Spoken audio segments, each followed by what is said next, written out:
So today we resume our Sutta exploration series by returning to the Sammā Diṭṭhi Sutta, which we had begun. We did a week one of it. And we saw how it's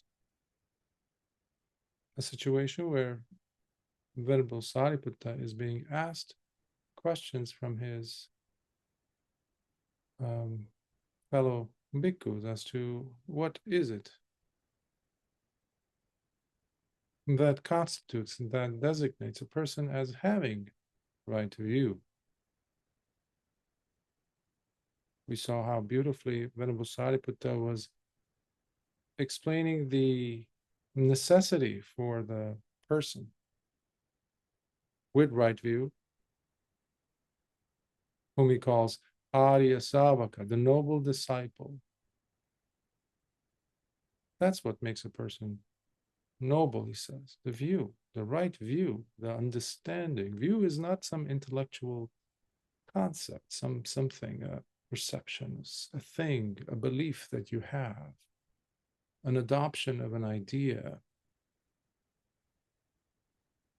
The person has to understand with their own knowledge, direct knowledge, not by what they're reading, what they're hearing, what they would like to hear, would like to believe, what they've been told. None of that constitutes right view.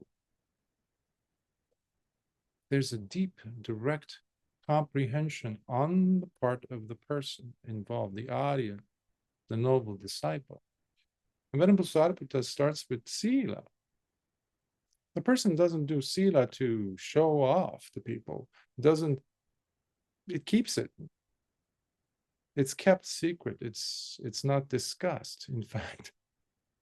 Sila is one that involves the person, primarily, first and foremost. Why? Because the person knows the difference between what is essential, what is truly skillful, what is truly wholesome, what is truly beneficial. So, because of their understanding and comprehension, proper understanding that is, they just do it. They just do the right thing because they understand the things involved, because they are in the work, in the task of purifying themselves. Another quality of the Dhamma is parisuddhiya. Parisuddhiya or suddhi has everything to do with purity, purification, cleansing of oneself from what?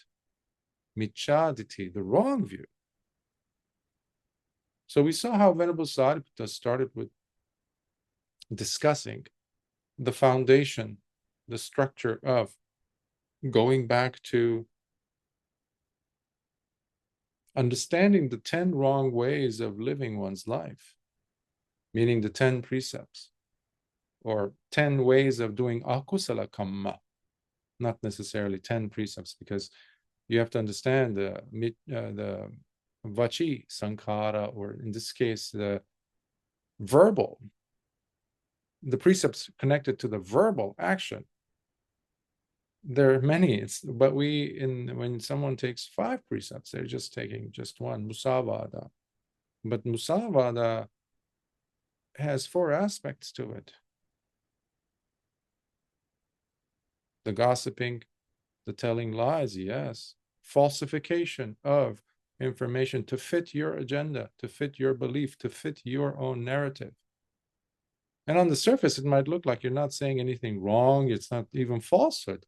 But a person with right view will know clearly whether they're just full of it, whether they're just lying through their teeth, or it's true. The truth doesn't have many factors that can be deemed as distractible.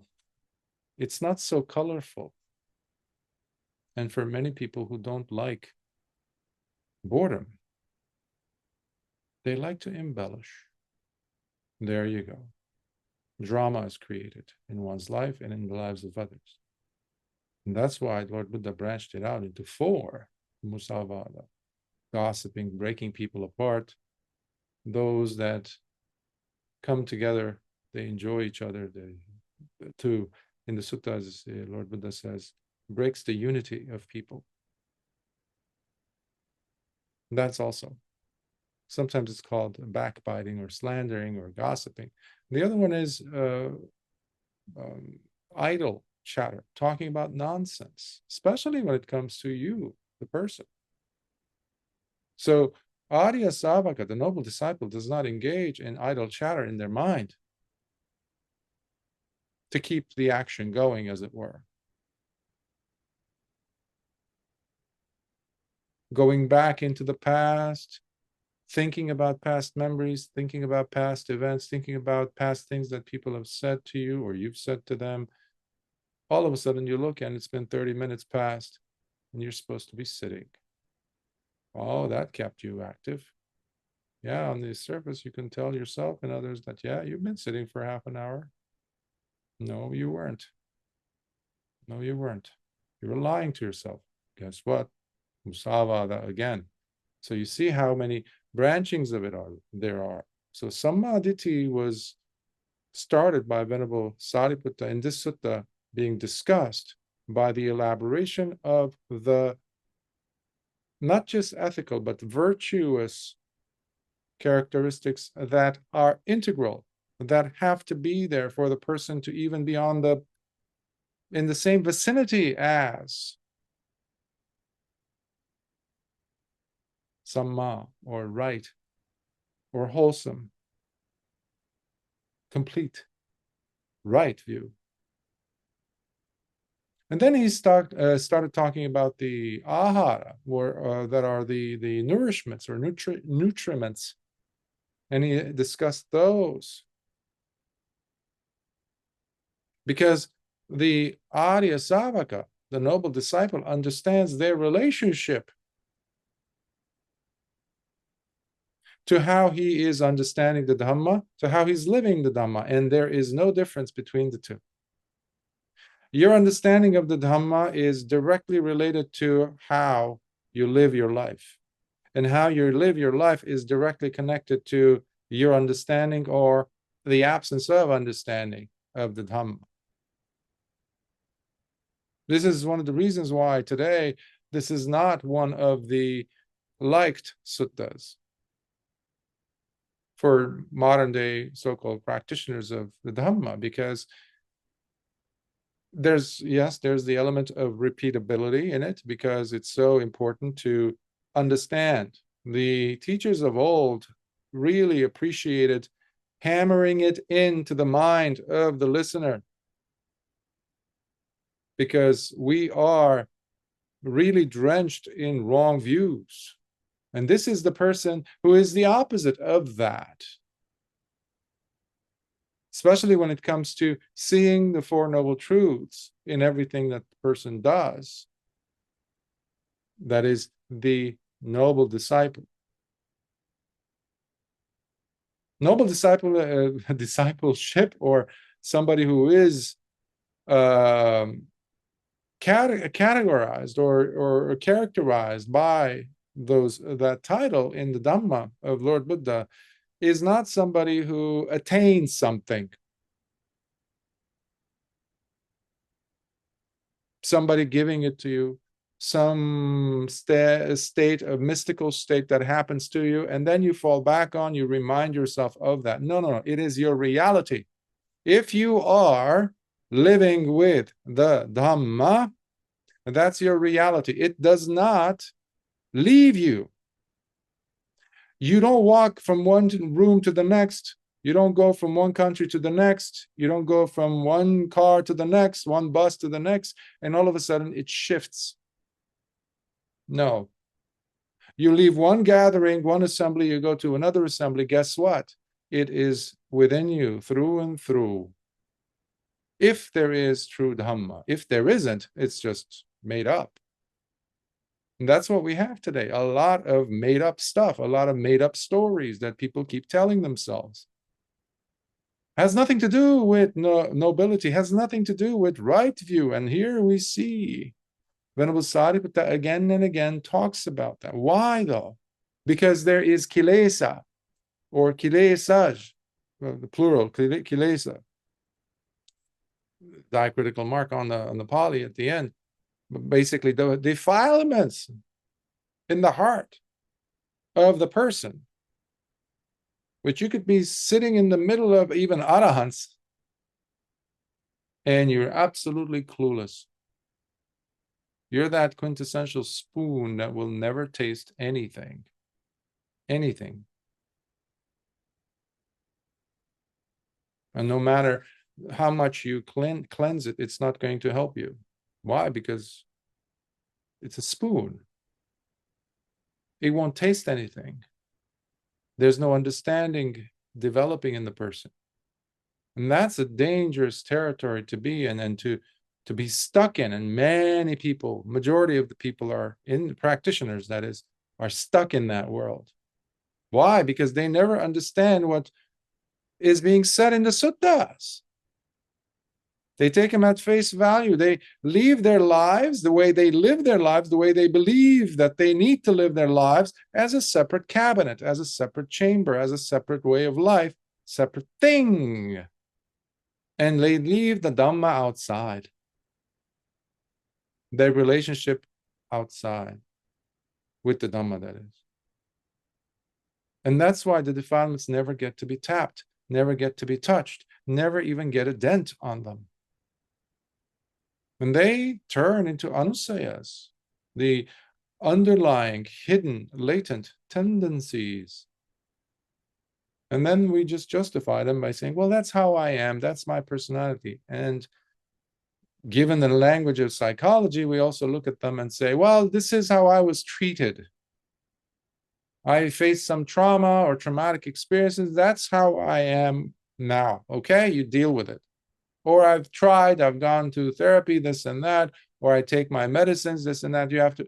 All of these are feeble attempts at justifying the presence of the anusayas that are completely nothing other than defilements.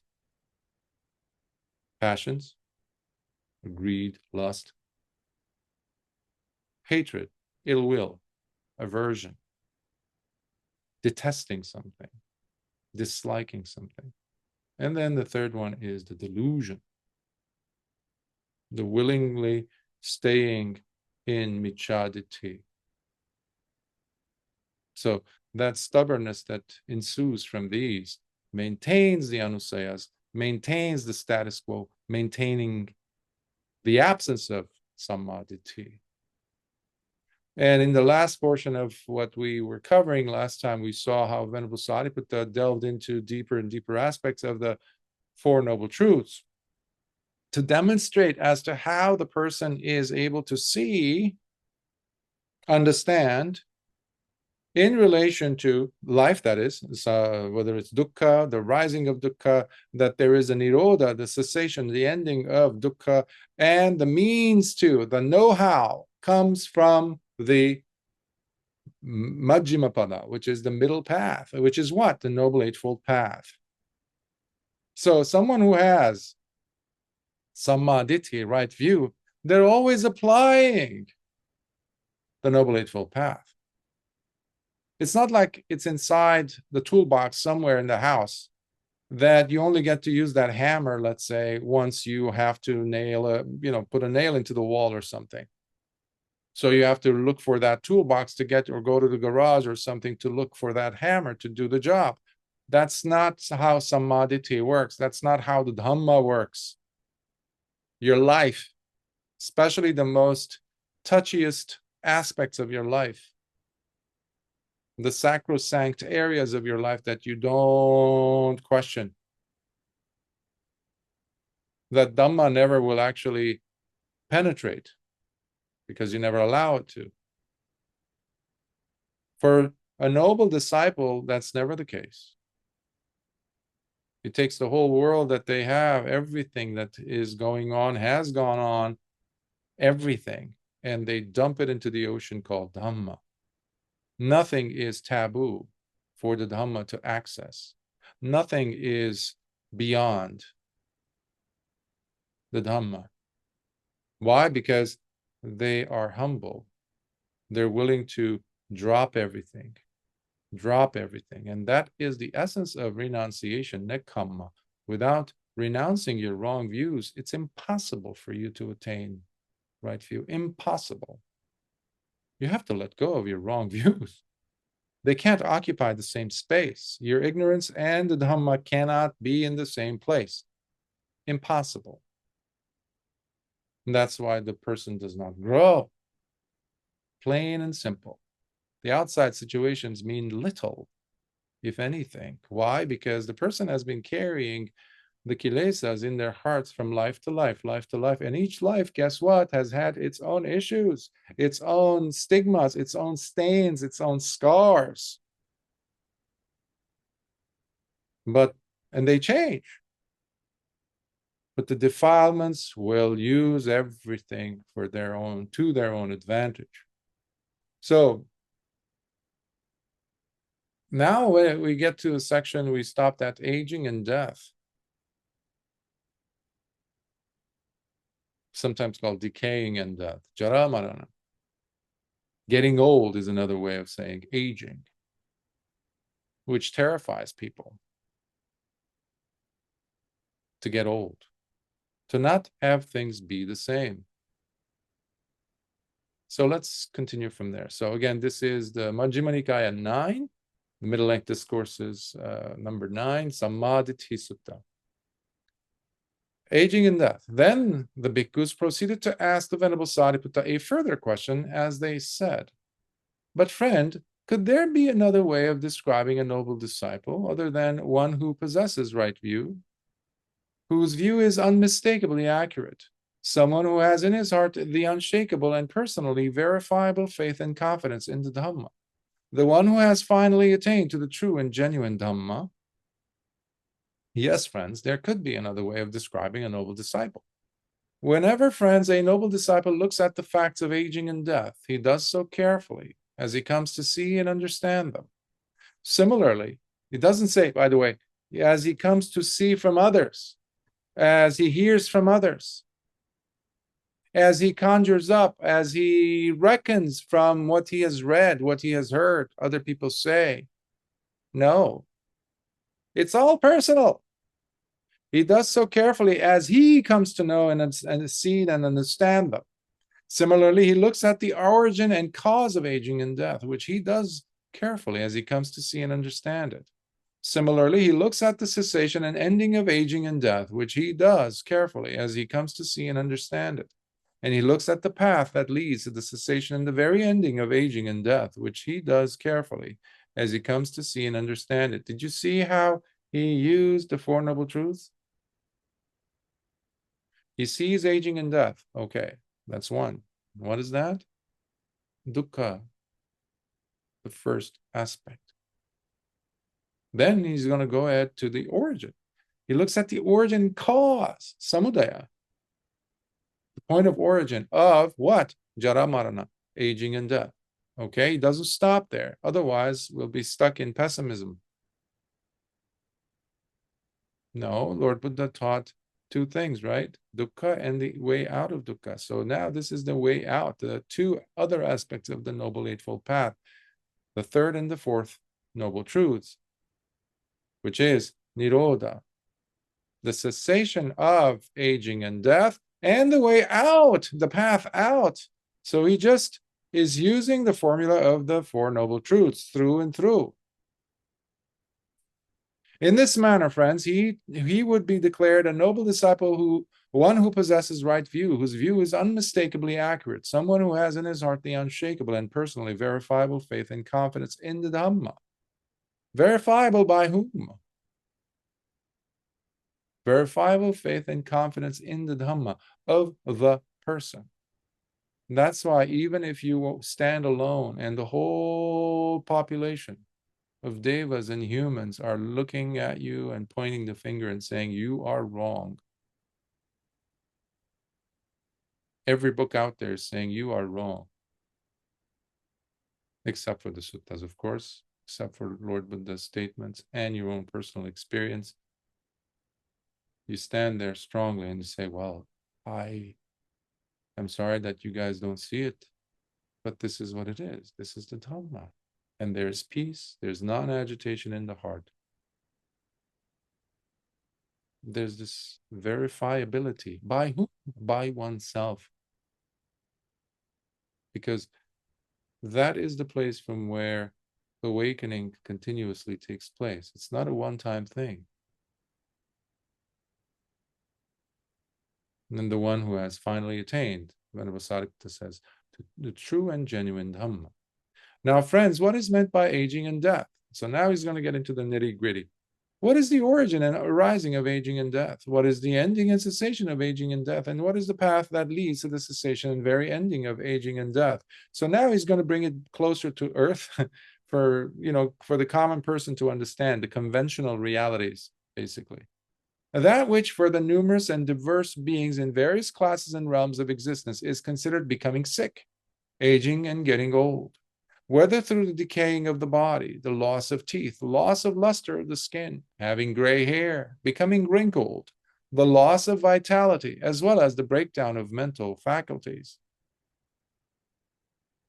All this is called aging, friends. And what, friends, is death? That which, for the numerous and diverse beings in various classes and realms of existence, is considered to be deceased and no more. The breakup of the body and all faculties, the dismantling of the aggregates, the giving up and laying down of the corpse.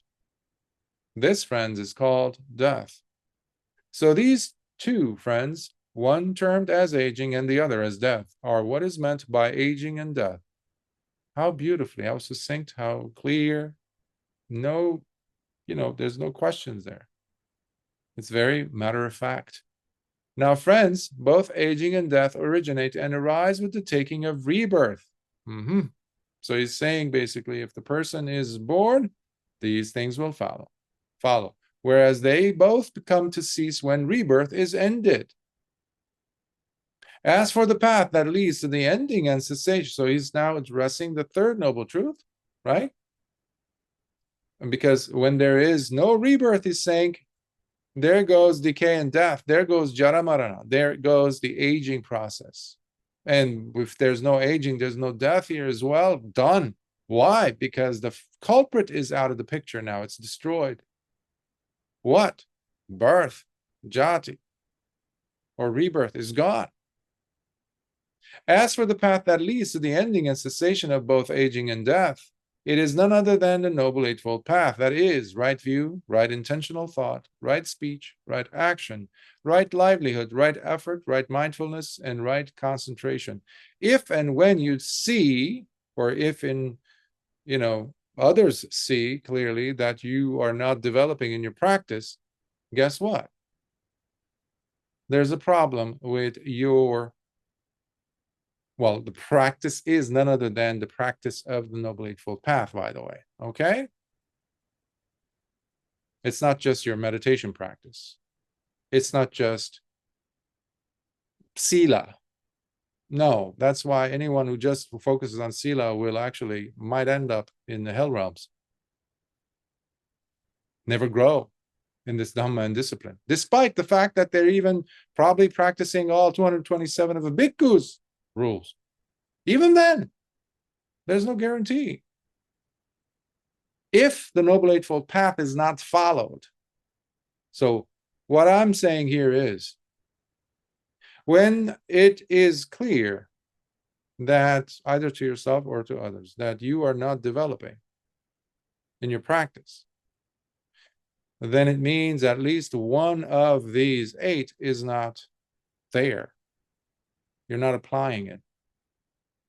Many people come, many people ask for suggestions, guidance, this and that. And they have maybe right thought, right even intention. But right intention it means nothing. It's like a tank of gasoline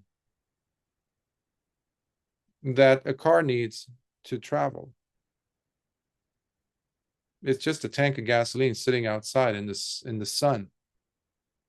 Means nothing. I mean, you can use any kind of simile there for it. I just use the gasoline. It could be something else, but basically it's useless. It's just intention. Who cares about your intentions, about your thoughts? You can make it sound lofty when you're hanging out with your buddies, your friends, and you're writing even in your journal saying, yes, I want this. Who cares when you're not applying it? When push comes to shove, it's the first thing that goes out. When there's no right speech, well, there goes that. Who cares about the right thought? The nobility of the right thought. It doesn't become right. None of these things become right without right view. None of these things become alive. Right action doesn't, even if you think that you're doing the right action, avoiding wrong, doing the right thing, etc. If right view is missing, it's already doomed to failure. If the right effort is not there, the so-called right action loses its rightness. If the right livelihood is missing, then the right speech means nothing. You have tons and tons and tons of people who avoid, bend over backward to say the right thing, not to offend, to pretend something. Pretend because the livelihood isn't there to support it. Because it is very conditional. If I come around and say something that rubs you the wrong way, guess what? You're going to unleash hell. The same person that was doing all these right speech maneuvers means nothing. And then they come back and they say, well, how come my meditation, my samadhi isn't there? I'm not growing. I'm not able to maintain sati. Well, hello, the rest 7 isn't there either. Why are you picking on this? That simply means the whole formula is off whack. So it doesn't, by the way, mean only that there's no Sammā Diṭṭhi, right view. No, it's very well. If you don't have right view, chances are you don't have the rest. It's just a desire in you, the inner monologue that says, yes, yes, yes, I must be, yeah, as evidenced by these things, the people I talk to, the things that have happened to me in the past, I've written them in my thing. Yes, those were authentic, yes. Well, what about now? What about now? If it was Dhamma then, it is Dhamma now. If it's not Dhamma now, guess what? It never was Dhamma then. Nor will it ever be, because the whole structure is wrong. There's no Sammā Diṭṭhi, there's no right view, there's no understanding. That's why majority of practitioners today are not headed in the direction of where they would like to go, which is bad news. But that's what the Dhamma is saying. I'm not making any of this thing up. It's right here. Venerable Sāriputta is saying it. Lord Buddha keeps saying it in thousands and thousands of discourses. No one seems to care. No one seems to listen. Because they plucked out here and there some cherry-picking method of taking up suttas, certain aspects of the suttas that fit them. And they completely ignore the fact that they are burning. The person is burning. They're in suffering. They ignore that. They embellish it with the color palettes and the paint buckets and the brush strokes of some things that they've heard from the Dhamma. And that becomes, oh yes, I'm practicing. No, you're not. If the Noble Eightfold Path is not through and through being applied in your life, if it is, your life becomes the Dhamma. It's a Dhamma field. You don't have to tell anyone anything. You are evidence enough. You don't have to open your mouth ever again, talk Dhamma ever again. Your life is through and through, for yourself and for those around you, Dhamma. Why? Because you're practicing it. And that's why for you, it becomes a certainty, arahantship. You don't need anyone's saying something to you for you to, yeah, now I know. No, your life is saying it to you all the time. If you are practicing the Noble Eightfold Path, the way Venerable Sāriputta is saying here. And when, friends, a noble disciple looks at the facts of aging and death, and he does so carefully as he comes to see and understand, Similarly, he looks at the origin and cause of aging and death, which he does carefully as he comes to see and understand them. Similarly, he looks at the cessation and ending of aging and death, which he does carefully as he comes to see and understand them. And he looks at the path that leads to the cessation and the very ending of aging and death, which he does carefully as he comes to see and understand them. Then he abandons and lets go of the underlying drive for passion or lust, underlying anusaya, that's the raga or lobha. He removes the underlying drive for having dislike or resistance. That's the patigga, that's the I don't like it. And he completely uproots from his heart the underlying drive for bearing the conceit, I am. Thus, by leaving behind ignorance and gaining true knowledge within himself, he puts an end to suffering here, within this very life of his. It is in this manner, friends, that a noble disciple is said to possess right view, whose view is unmistakably accurate, someone who has in his heart the unshakable and personally verifiable faith and confidence in the Dhamma, the one who has finally attained to the true and genuine Dhamma. In listening to these words spoken by the Venerable Sāriputta, the fellow bhikkhus became quite delighted, as they exclaimed, Sadhu, friend. Now we get to the rebirth.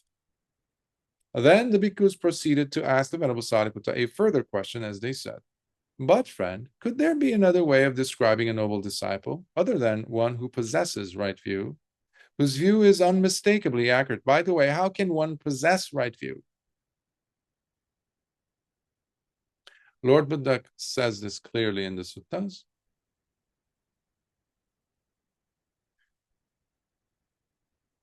Having the voice of another, someone who is wise, someone who's speaking the Dhamma, is one.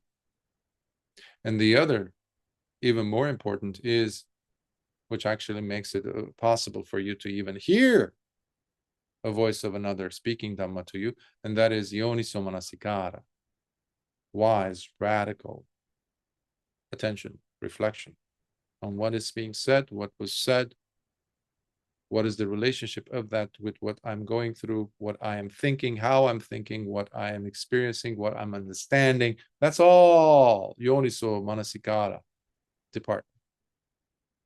And that's why the company we keep in one way or another is extremely important these days. That's one way of having or possessing right view.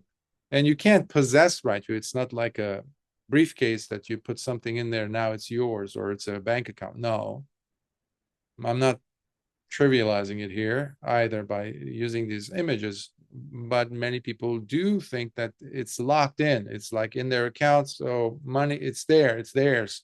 No. If it is truly right view, it keeps growing within you if you're applying the Noble Eightfold Path. Otherwise, you're just regurgitating each other's vomit. Even if the other person is speaking somewhat quasi-pseudo Dhamma, you're just regurgitating, feeding off of each other's vomits. And that's what we have in the world today. Nonsense called Dhamma. Promotion of such ideas that have nothing to do with Lord Buddha's teaching. Why? Because they're not verifiable by the person.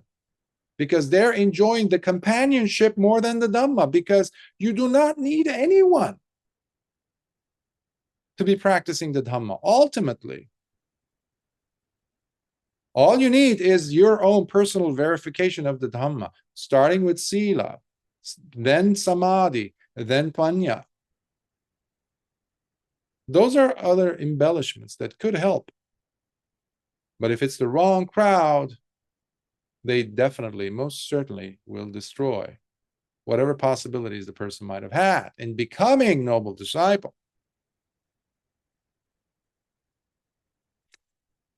And Venerable Sāriputta says, yes, friends, there could be another way of describing a noble disciple. Whenever, friends, a noble disciple looks at rebirth, he does so carefully, as he comes to see and understand it. Similarly, he looks at the origin and cause of rebirth, which he does carefully, as he comes to see and understand it. By the way, there's a reason why rebirth is placed here right after Jara Marana, or decay, or aging and death. Because Venerable Sāriputta, using the schema, the structure, formula of the Four Noble Truths, you saw that the origin of aging and death is none other than rebirth. Ah, so that's the cause. Yes, that's the samudaya. Yes, okay. So once he went with the clear explanation of aging and death, now he's saying, now he's bringing the focus lens and placing it, the magnifying glass, upon the cause of aging and death, which is none other than rebirth. Okay, so now he's going to dismantle the whole process of rebirth in the same method that he used in the earlier principles, who mainly is speaking about the Noble Eightfold, Four Noble Truths. So similarly, he looks at the origin and cause of rebirth, which he does carefully as he comes to see and understand it. Similarly, he looks at the cessation and ending of rebirth, which he does carefully as he comes to see and understand it. And he looks at the path that leads to the cessation and the very ending of rebirth, which he does carefully as he comes to see and understand it. In this manner, too, friends, he would be declared a noble disciple who is said to possess right view, the one whose view is unmistakably accurate, someone who has in his heart the unshakable and personally verifiable faith and confidence in the Dhamma, the one who has finally attained to the true and genuine Dhamma. Now, friends, what is meant by rebirth? What is the origin and rising of rebirth? What is the ending and cessation of rebirth? And what is the path that leads to the cessation and the very ending of rebirth? That which, for the numerous and diverse beings in various classes and realms of existence, is considered to be birth, whether in the form of descent into an egg or being conceived in a womb, the arising and appearance into that world, where the respective aggregates come together, forming the person, along with the appropriate senses, to experience the objects that are to be cognized in the specific realm where they're born. All this is called rebirth, friends. Now, friends, rebirth originates and arises when there is the desire for rebecoming. Guess what? This is a clue as to the cause of birth. This is called bhava. Desire for rebecoming. Further, it ceases to be when the desire for rebecoming is abandoned and is no more. The desire for rebecoming is the reason why we are stuck in samsara. And it's not just pertaining to the last particular desire for rebecoming before the death of the person, ourselves, but from moment to moment, every time craving comes and says, don't worry about this thing that just passed. And it was, I know, it was a major disappointment. You wanted this and it was, we made a big deal. It felt like it's the biggest thing ever. But now that you attained it, immediately there is this state of huge dissatisfaction, huge unsatisfactoriness, huge disappointment. But craving doesn't even want to spend a millisecond on that, discussing that. Instead, it comes up and says, don't worry, we have this other thing. And if we don't have it, let's go online and let's look for one. Let's look for other things, or let's look into the past. What are you doing? Desire for rebecoming is there. That's what's happening. And because the person is trained to do this hundreds of millions of times in a lifetime, if not more, it's only natural for that person when they're about to die to go ahead and do what? Bring that state of wanting to jump to the next major big thing. In this case, because there is no set of aggregates to support this birth anymore, this being, the body is no longer there. The heat is going, the life force is leaving, the physical nature of the body, rupa, is dismantling. Well, the nama portion is active. Tanha is active. Okay. And guess what? You just grabbed yourself the hook and you're tossing it with the help of craving to the next birth. That's the desire for rebecoming in a nutshell. As for the path that leads to the ending and cessation of rebirth, it is none other than the Noble Eightfold Path, that is, right view, right intentional thought, right speech, right action, right livelihood, right effort, right mindfulness, and right concentration. And when, friends, a noble disciple looks at rebirth, he does so carefully as he comes to see and understand it. Similarly, he looks at the origin and cause of rebirth, which he does carefully as he comes to see and understand it. Similarly, he looks at the cessation and ending of rebirth, which he does carefully as he comes to see and understand it. And he looks at the path that leads to the cessation and the very ending of rebirth, which he does carefully as he comes to see and understand it. Then he abandons and lets go of the underlying drive for passion or lust. He removes the underlying drive for having dislike or resistance. And he completely uproots from his heart the underlying drive for bearing the conceit, I am, which basically is another word for delusion, moha. Thus, by leaving behind ignorance and gaining true knowledge within himself, he puts an end to suffering here within this very life of his. By the way, one of the things that Tanha loves to do, and by the way, Tanha, Mara, all these things are not external entities. I know some of you really love to think about that, and so that you don't take responsibility for your life, like everything else. You need to understand that these are aspects of our own ignorance. We need to have the spine, the courage, the responsibility, the commitment to say, there is no tanha out there. These are just terms. There's no mara out there, ultimately. I don't care if there is or isn't, but as far as I'm concerned, there's none. I'm the one who's desiring to re-become. Don't blame Mara for it. I'm the one who's dragging myself from life to life. Why? Because I think it's okay. I tried. I did my best. I don't think I'm gonna actually attain Sammā Diṭṭhi in this life. Yeah. Meanwhile, the person is in his 20s, 30s. There's a whole life waiting. It's like, yeah, it's not gonna work. Might as well go and dedicate my life to something else. That's how many bhikkhus disrobe and go into the lower life, become lay people. Because if you are in robes, there can be no justification to disrobing other than death. But that's what I see these days. And the funny thing is, sad, grotesquely funny, is sometimes, many times, I see these people who disrobe, but they somehow keep their name of ordination. Somehow. Miraculously, it sticks. They never earned it. Unless the teacher gave it to them, the preceptor gave it to them while being an upasaka. That's a different story. But even that, one does not have the right to bear it unless they are truly living the Dhamma. The moment you stop living the Dhamma, living with truth, you disown your name as well, your Dhammic name. Something to be aware of. It is in this manner, friends, that a noble disciple is said to possess right view, the one whose view is unmistakably accurate. Someone who has in his heart the unshakable and personally verifiable faith and confidence in the Dhamma. The one who has finally attained to the true and genuine Dhamma. In listening to these words spoken by the Venerable Sāriputta, the fellow bhikkhus became quite delighted as they exclaimed, Sadhu, friend. They are having a blast listening to Venerable Sāriputta give this discussion. Actually, it's more of him giving the discourse, the teaching to them.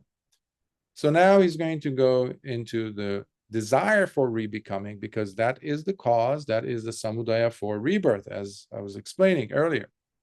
So another thing that I want to highlight here is the tendency that we have in this modern age to push through repetitions or completely ignore or In the case of these, let's say once this is being recorded, once it's uploaded online, what many people do is they just hit the magic button of fast forward.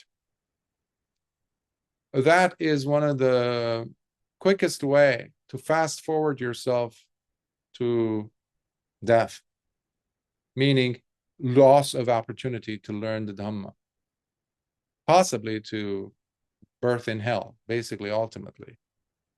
That's what's there. So this is not a gloomy image that I'm, projecting here. This is just a fact where the Dhamma is being offered, but then we want to dictate our own arrogance by saying, no, I dictate how much of the Dhamma I will be exposed to. Thank you very much.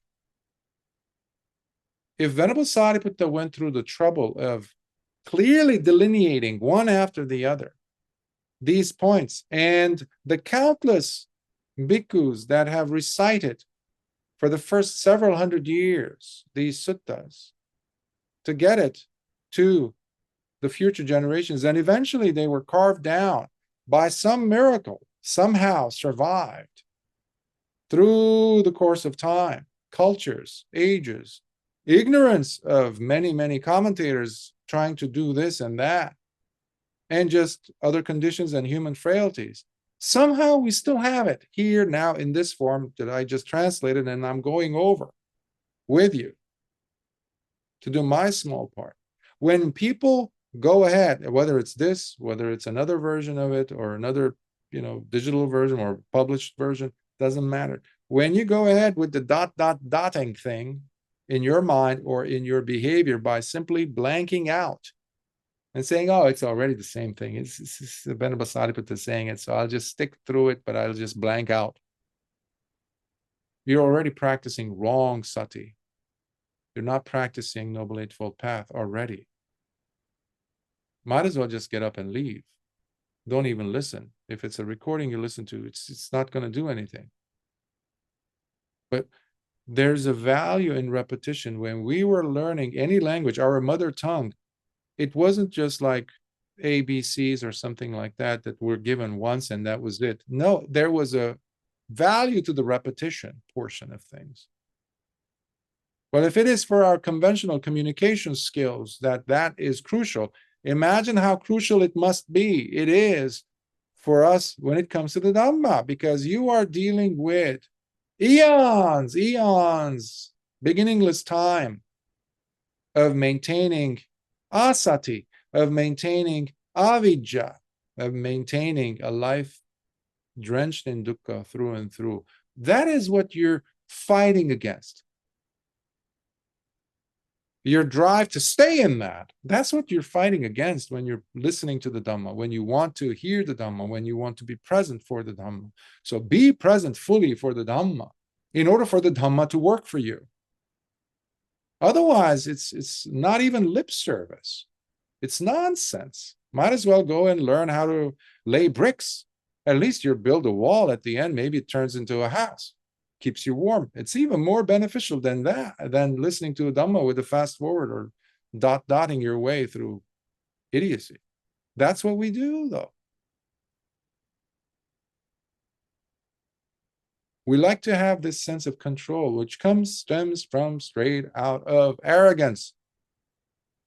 And that's what we have today, in practitioners today. Arrogance up the wazoo, as they say. Incredible amounts of arrogance that we have. Incredible. And oddly enough, we believe that we are the most humble people ever. So, approach with humility. You're not going to cleanse the Dhamma. The Dhamma is going to cleanse you if you give it a chance. So approach the Dhamma with beauty, with kindness, with humility. Even Lord Buddha bowed down to the Dhamma. The least we can do is to pay attention to the Dhamma fully. Whenever, friends, a noble disciple looks at the desire for rebecoming, he does so carefully as he comes to see and understand it. Similarly,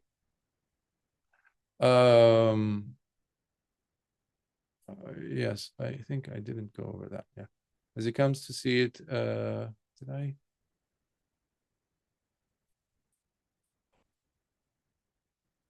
Desire for rebecoming. Okay. But friend, could there be another way of describing the noble disciple other than one who possesses right view? Venerable Sāriputta says, yes, friends, there could be another way of describing a noble disciple. Whenever, friends, a noble disciple looks at the desire for rebecoming, he does so carefully as he comes to see and understand it. Similarly, he looks at the origin and cause of desire for rebecoming, which he does carefully as he comes to see and understand it. There's a cause for having the desire to rebecome. Even that has its cause. It doesn't happen in a vacuum. Similarly, he looks at the cessation and ending of the desire for rebecoming, which he does carefully as he comes to see and understand it. And he looks at the path that leads to the cessation and the very ending of the desire for rebecoming, which he does carefully as he comes to see and understand it. Yes, there is a thing called ending of the desire to rebecome. That's how the person is becoming noble. That's how the person is ending up. In the case of a noble disciple in training as a Sotapanna, there's a reason why he dropped from countless, infinite amount of more lifetimes, unending lifetimes in possible dukkha, into merely at the most 7. Why? Because that particular person has put a huge, huge stroke of an axe at the root of the desire for rebecoming.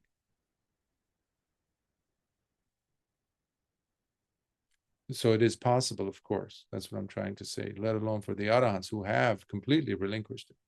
In this manner, too, friends, he would be declared a noble disciple who is said to possess right view, the one whose view is unmistakably accurate, someone who has in his heart the unshakable and personally verifiable faith and confidence in the Dhamma, the one who has finally attained to the true and genuine Dhamma. Now, friends, what is meant by the desire for rebecoming? What is the origin and rising of the desire for rebecoming? What is the ending and cessation of the desire for rebecoming? And what is the path that leads to the cessation and the very ending of the desire for rebecoming? To this end, friends, there are 3 states which beings long for and desire to rebecome into for their next rebirth. These include the sense sphere realm, the purely form realm, and the formless realm. Now, friends, the desire to rebecome originates, one is Kama Loka, Rupa Loka, Arupa Loka. So this is, if you want to look at it specifically and strictly in terms of life after life, or life after the current life is gone, the body breaks down and they die. So in terms of that, but it also can be seen in lieu of that. We can see it also in what I was describing earlier, in one's own living experience. The desire to rebecome, it doesn't happen when you're dead. You're training in that. You're training in avidya, in ignorance, to maintain these things while you're alive. That's why you keep jumping from one sense experience to the next. You maintain that, that is your habit. If you're a person who's dramatic, who's into drama all of the time, you're always thinking about the negatives or something like that, you're seeking attention, etc., etc. Guess what? Your next birth will be all about that. You will be in the smack dab center of that.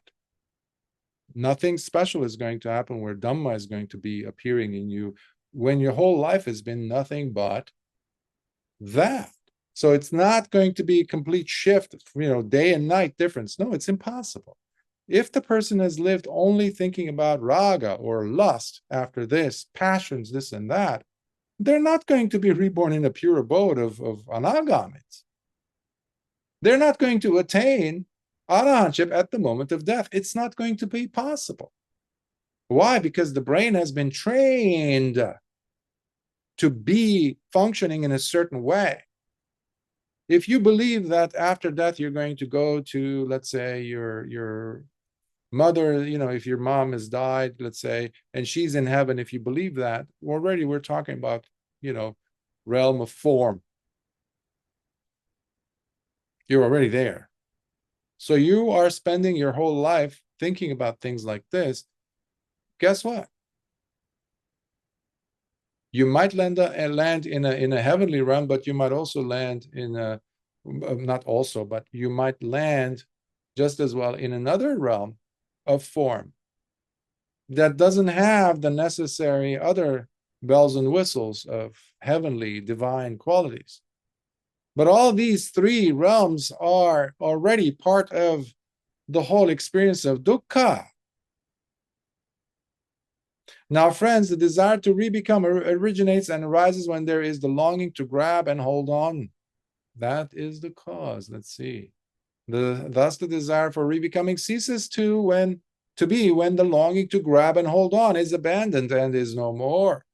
Furthermore, the path that leads to the ending and cessation of the desire to re-become is none other than the Noble Eightfold Path.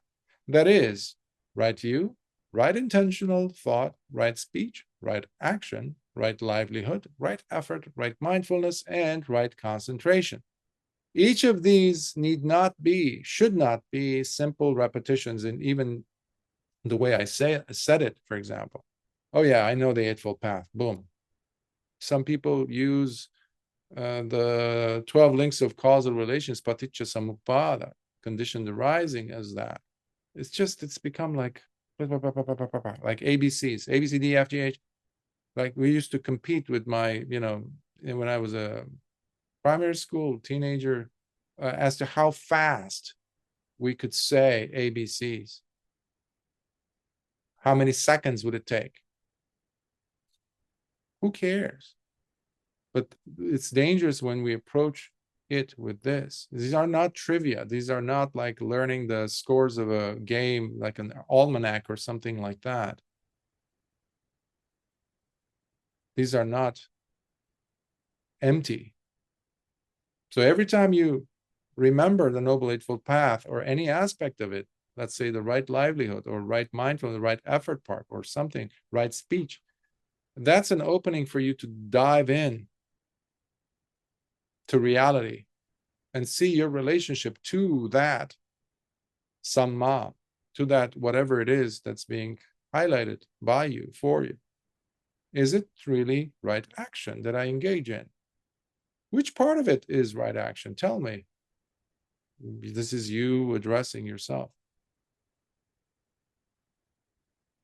Which part of it is right mindfulness? What makes it right mindfulness? How do I know?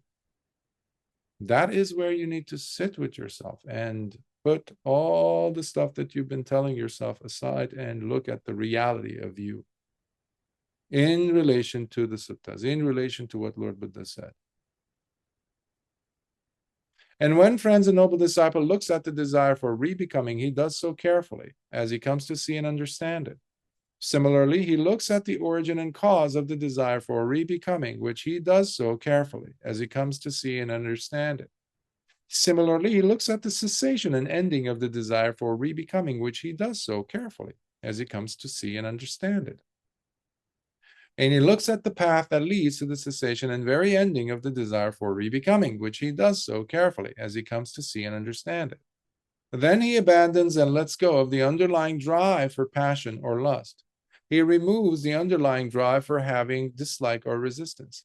And he completely uproots from his heart the underlying drive for bearing the conceit I am. Sometimes people ask me about generosity.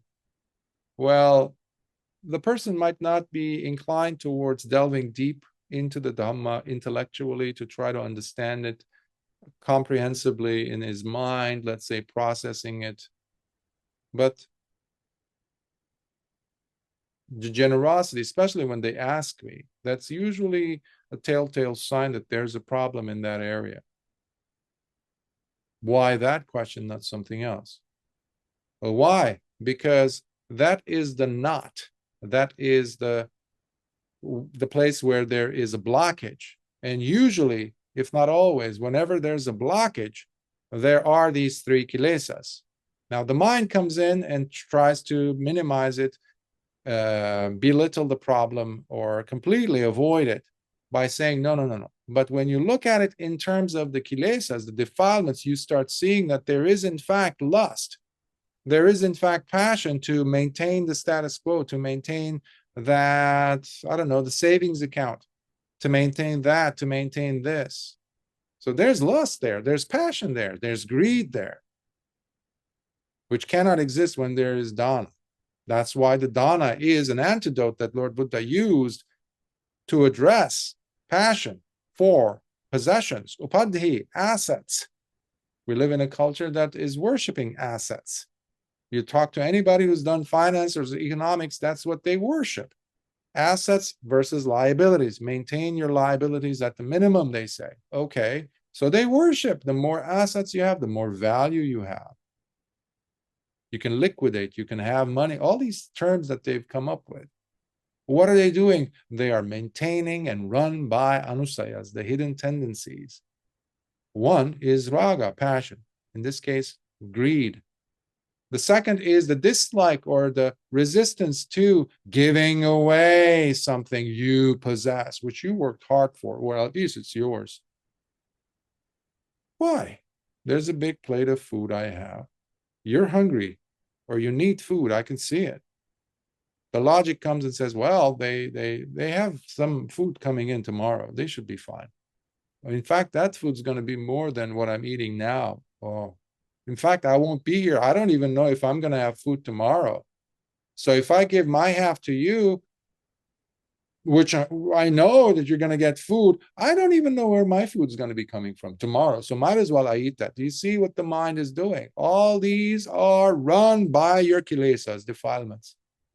Why? Because do you see the resistance to practicing generosity? Now, the mind is going to come up with 1,000,001 ways to justify the not giving. It can come up with the loftiest ideas. Well, if I give you this, then you might go ahead and do that. And I would be, oh, what about what's going to happen to my grandmother over there? She needs the money. All these nonsensical things are run by one thing, conceit, I am, which is the mother of the other two, greed and hatred. All because of we just picked one aspect of the person's life, dana, or generosity. Now, how many of us are actually willing to dig that deep? That's the question. But that's when the person actually starts to practice the Dhamma. It's a practice, folks. It's not information filled, it's not a book learning thing ever. Thus, by leaving behind ignorance and gaining true knowledge within himself, he puts an end to suffering here within this very life of his.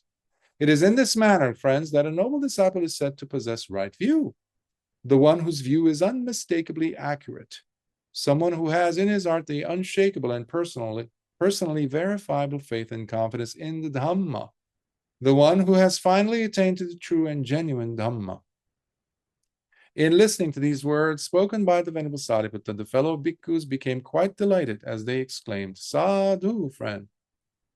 Now, what was the cause of the desire to rebecome? The wanting to grab on, to hold on. In Pali, in English, people have been using for ages the term clinging or grasping. I don't like either of those terms because they're lifeless as far as I'm concerned, as far as life is concerned, in fact, based on my observations, of course. The wanting to hold on, to me, says a lot more than clinging. You cling to, I don't know, when you're riding the bus or something. This involves grabbing, because it is, if you're not grabbing, you're going to be just, a slight breeze can come and blow you off, and you don't have to actually be in another life because you were just simply grasping or clinging. Again, this has to do with my own understanding of the English language and comprehension of it and how I, have seen it to be. The term again is upadana in Pali, which is deep, and no amount of English words or any Western word, I think, that I'm exposed to could actually convey it properly, as beautifully as upadana. Upa means close. Dana means to give, as I was saying. Upa means close. Not just close. Close, like grabbing, getting it close to you.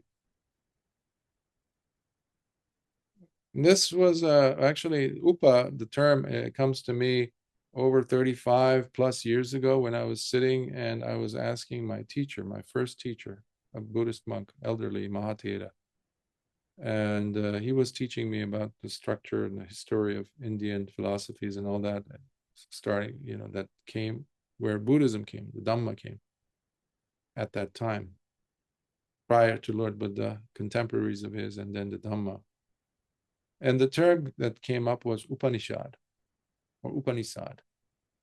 And I remember how he explained it to me. He was a small statured, person physically, but he had a huge personality. And he said, "Upa means close," and he pointed down to his cat. The cat's name was Bobby Joe, black and white. And I still remember that scene. It was a small house, and we were sitting in his office. And he said, "Upa means close," like this. And he did that gesture. It's like almost like somebody sitting on your lap. So in the early days, Upanishads came about because you had a rishi, or the teacher, or seer sometimes, and the student being so close, and it was a secret. The teachings were held secret. Why? Because it went straight from the teacher to the disciple. That's it. And it was whispered, usually, because they wanted to keep it in the family, literally. So, upa. Then, over time, Lord Buddha used some terms of contemporaries of his were using, but he completely changed them. In fact, I don't recall a term that we use that is also found in contemporaries philosophies or schools of India at the time that Lord Buddha used that he did not change. He did not transform completely. So anyhow, upa means close. So you're really close. You don't want to give it away. You're afraid. Meanwhile, everything that you have is not yours.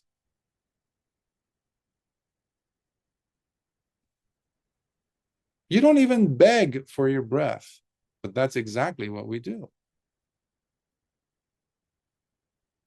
If somehow something happens and all of a sudden, poof, the windows get closed and there's no oxygen, where are you going to get your breath from? The same goes when you're exhaling the breath. Try to keep the breath in. Take a deep breath in and hold it. See what happens. You're going to turn blue, red, pink, all the colors in the rainbow, and then you're going to croak and die if you keep it in too long.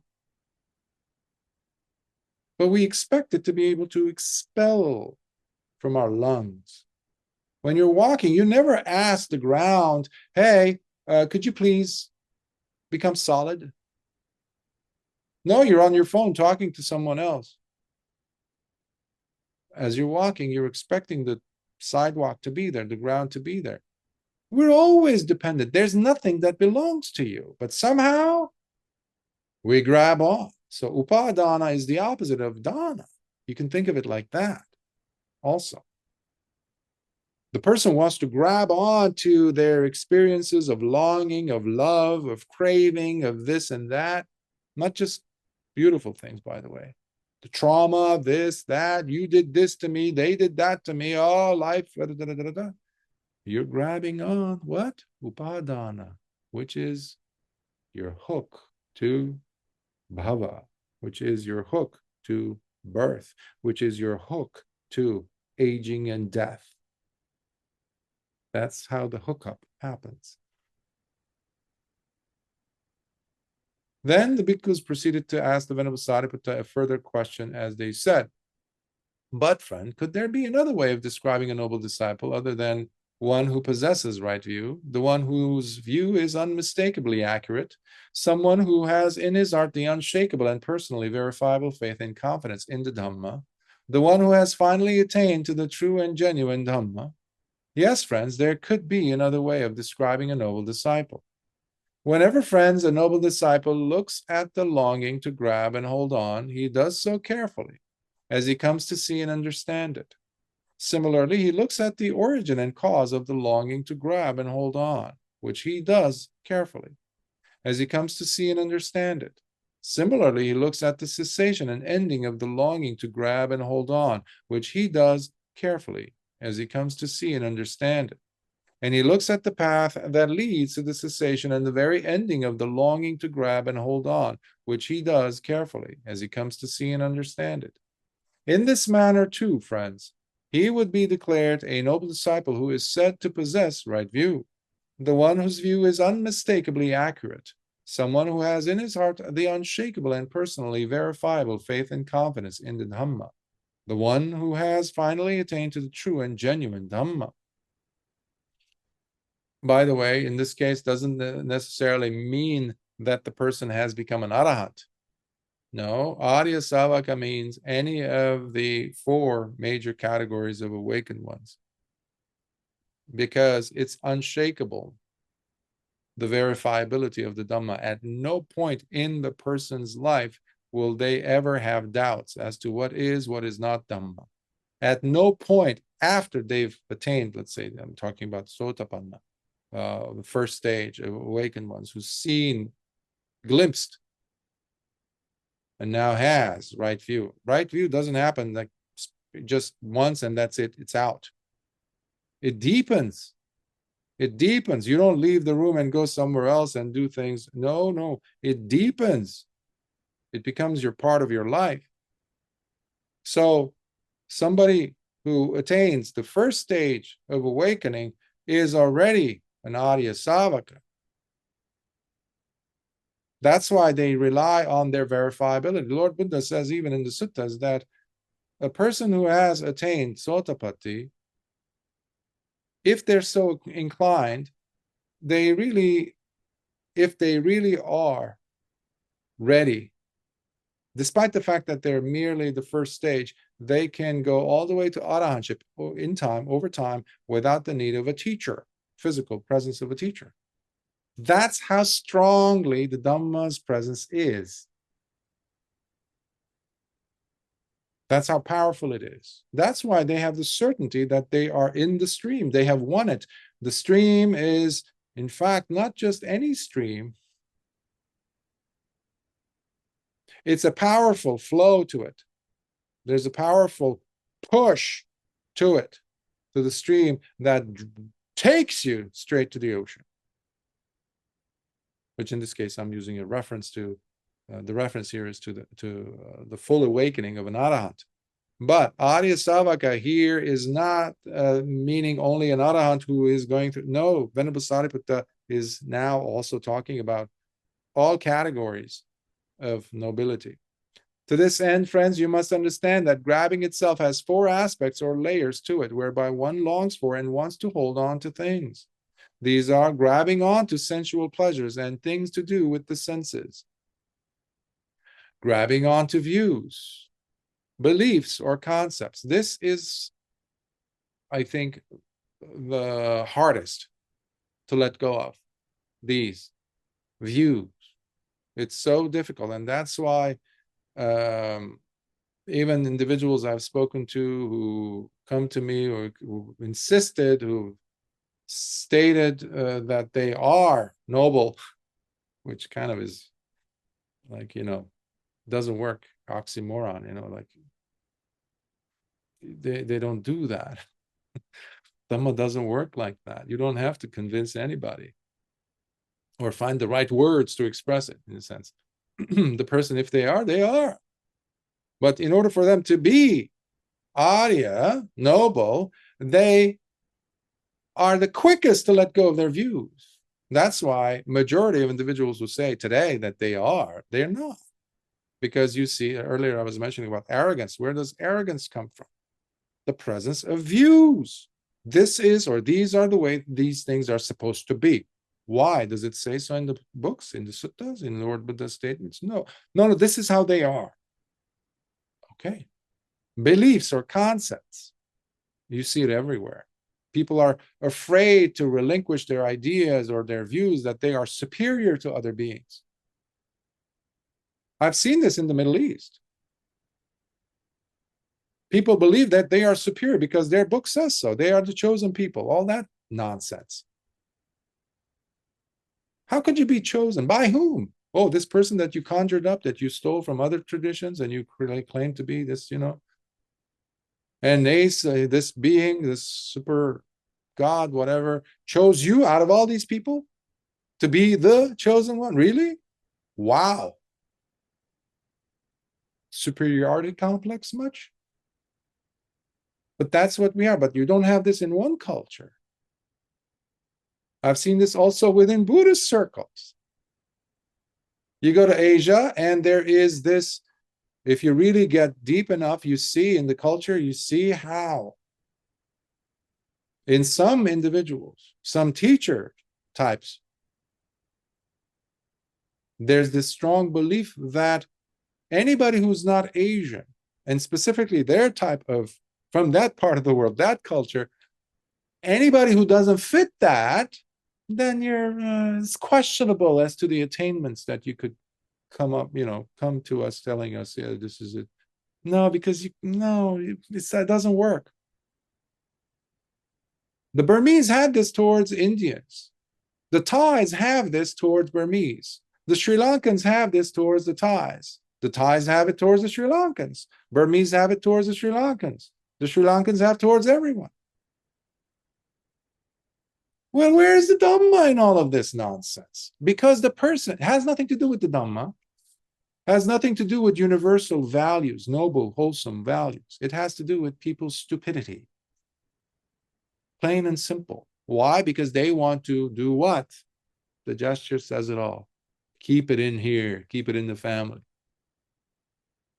I once was talking to a person, Israeli person, and when these things were happening, and this person pretended to be interested in Buddhism. And I said, well, what does it matter this life? You're saying you're an Israeli or Jewish person. But okay, but do you know in your next life? Let's leave that religion aspect, cultural aspect, which I respect, of course, but let's leave that aside and look at the physical aspect. You as a person, as a human, are you guaranteed that you're going to be reborn as a human? This is not only human, I'm going to be, again, an Israeli Jew. And I said, what? How do you know? He says, I believe that. I know that. I said, I'm sorry, but that's not how it works in the Dhamma. First of all, your actions dictate where you will end up based on your longing and your cravings. Irrespective of what you wish or want or believe you're going to get. So many people in this world today are going to either end up after they die, the way the world is going, majority of people are going to be in the hell realms, dwellers in the hell realms. Or very close second is the animal realms. Or close third, you would say, petas, hungry ghosts in misery, absolute misery. Still, it's better than hell realms, but it is misery. And you feel time there. You feel time passing very slowly while the person is in misery, yourself. So when Lord Buddha talks about Majjhima Diṭṭhi has a direct relationship to what is going on to you at that moment. But sadly, the person will not recall that it was their Majjhima Diṭṭhi, wrong beliefs, that got them there in the first place, got them in that mess in the first place. Because there's going to be a slew of new identifications there waiting for you. You're going to see yourself as a big, fat pig, for example. Roaming and just, lounging yourself in your own cesspit. Without a clue that, what are these bipeds doing? Oh, they're bringing me food. You don't realize that you might have been Anthony Bourdain, a well-known chef around the world, but you happen to be a big fat pig right now. Oh, you're getting more and more fattened by your new owners who are going to make prosciutto out of you. You who used to enjoy there while you were a human. You won't recall any of this. Terrible. But this is why it's a silent tormentor to have these beliefs, concepts that we hold on to, that this is me, this is who I am, this is how I'm going to live my life. After that moment comes and I'm going to walk out of this life, it's an empty blankness. I'm going to step into the abyss and I'm okay with that. That's not safety. The Dhamma provides us the clues, the path, the map to safety. But a map has value when you walk the map, when you use the map to really go on the journey.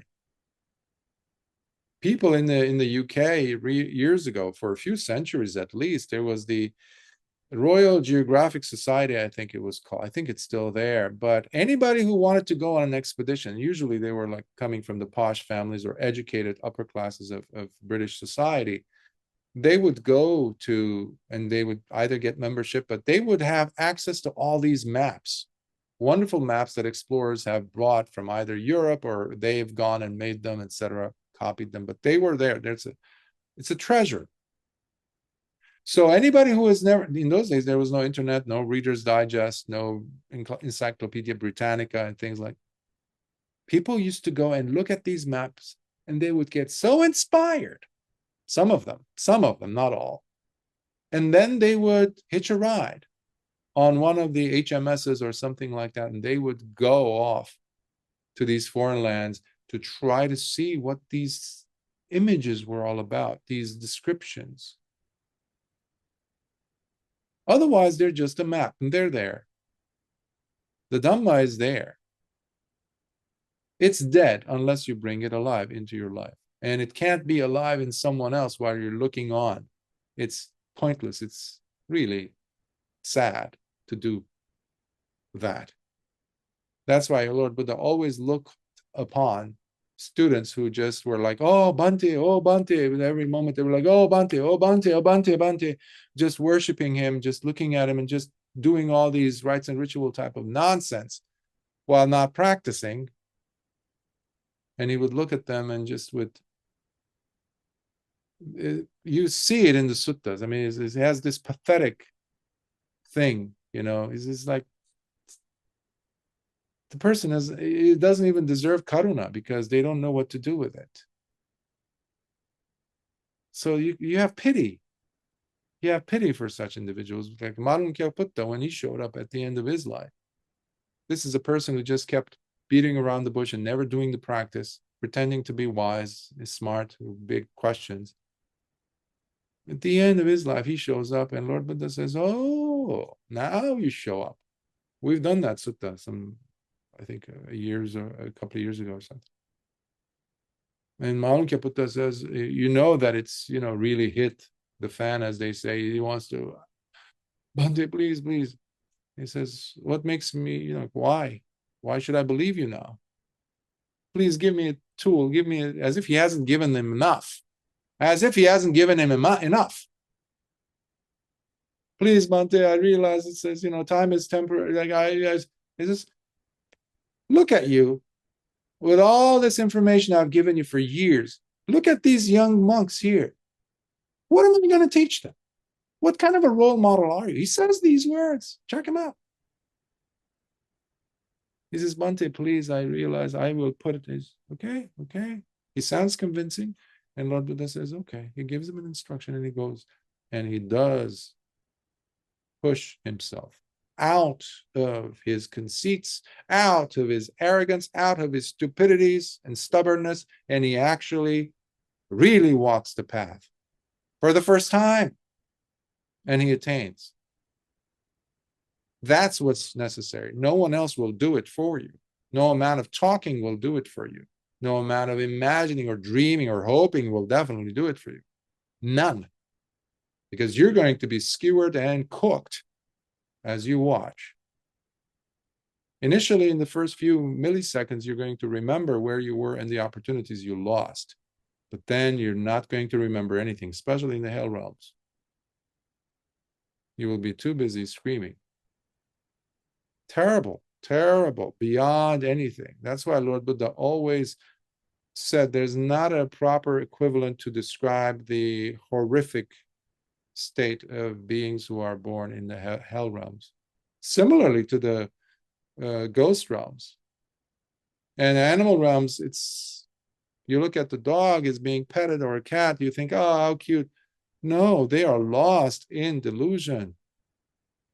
Many of them are in a perpetual cycle of killing, breaking precepts, which ensures that either they end up as, in the next birth, almost certainly as animals, or even lower. It's very difficult for such an animal to gain a birth in a higher, even an animal realm, that an animal that does not kill animals. That's so difficult. If you're a rattlesnake that survives on killing animals, or a tiger or a lion, it's very difficult to suddenly have a birth where you are not an animal, let alone an animal that does not kill other beings. There's a difference between a tiger who goes and hunts, kills animals, and a tiger that has been born and raised in a zoo where it doesn't know what it feels like to kill. But nevertheless, they have anger and hatred. That's why they're in that body, in that birth. Nevertheless, there is a tiny little sliver of a chance that they might not end up being a lion, let's say, if they don't kill while at the zoo. These are nuances we don't need to get into, but just to give you an idea as to what we're dealing with when it comes to our own beliefs and concepts, grabbing onto them. Venerable Sāriputta continues. After this, we'll stop.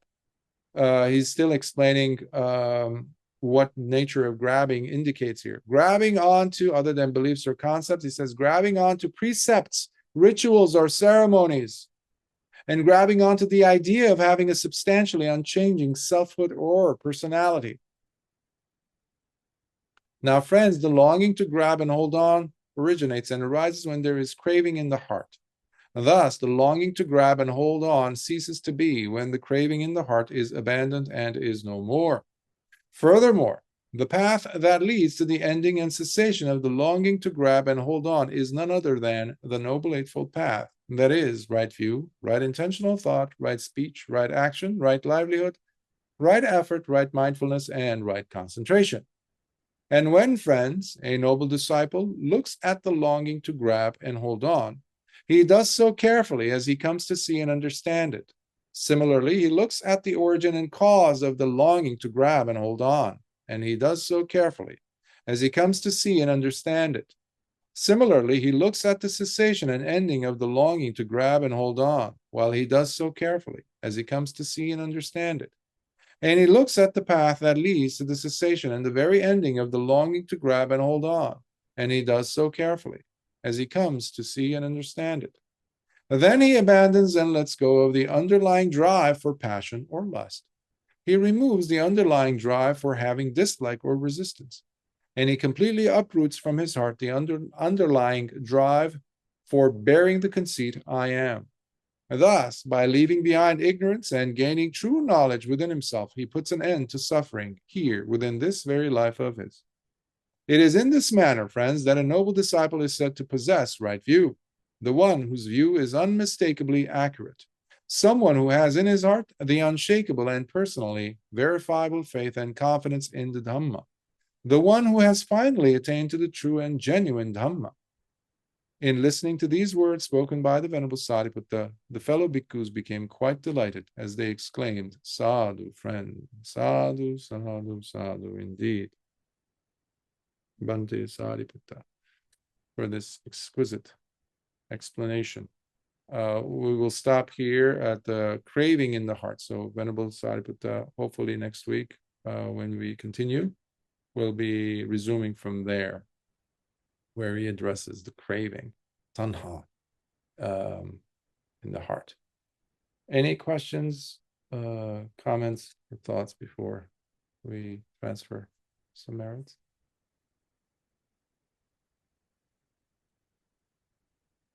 Okay, let's transfer some merits.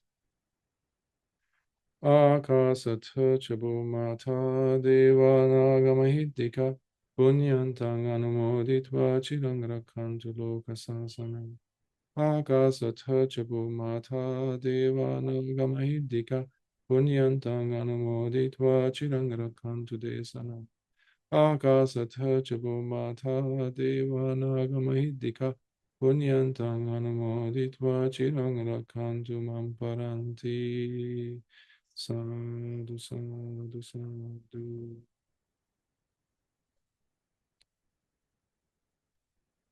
May you be blessed. May your loved ones be blessed. The blessings of the Triple Gem become truly, exquisitely felt